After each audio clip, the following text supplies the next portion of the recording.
Part 1. Brothers of the Street Part 1. Once upon a time, in a city where hope was rarer than clean water, two boys ruled a broken street. Their names were Cade and Riven. They slept under the same leaking roof, stole food from the same market stalls, and fought grown men together when the nights turned ugly. The street raised them like wild dogs, harsh, hungry, and loyal only to each other. When Cade ran, Riven ran. When Riven bled, Cade stood in front of him. One night, under a flickering street lamp, they made a promise. "No matter what," Riven said, pressing his bleeding thumb against Cade's, "we rise together." Cade smiled.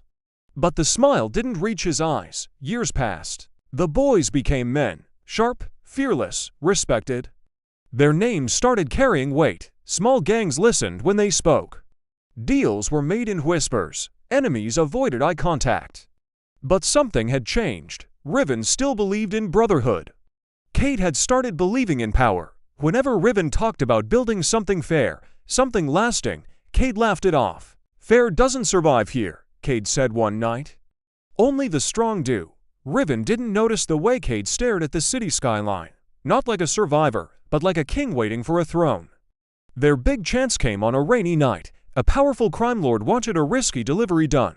Weapons, untraceable, worth more money than either of them had ever seen. Success would lift them out of the gutter forever. Failure meant death. Riven hesitated. "This feels wrong," he said. "We're not ready." Cade placed a hand on his shoulder. "Trust me," he said calmly. "I've got a plan." That should have been the warning. The deal went bad. Sirens screamed.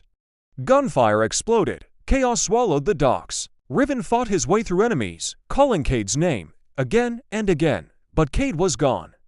By the time the smoke cleared, Riven was on his knees, hands behind his head, surrounded by police.